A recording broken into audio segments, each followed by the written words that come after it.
Yeah, I was speaking at a conference. It was a huge tent, actually. There were like, it was like a 2,000 seater, and I could see right to the back as I was preaching, there was a woman. And I kept thinking, I recognize this lady, but I just couldn't quite work out how.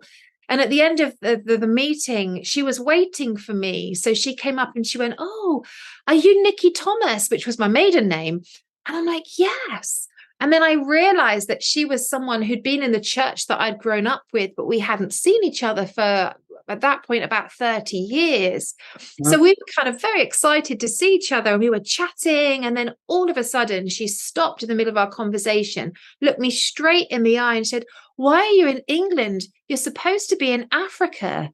And then she went, "Why did I just say that?" And I was like, "I don't know." And then she said, "It's not Africa, it's Uganda." And she just began to cry.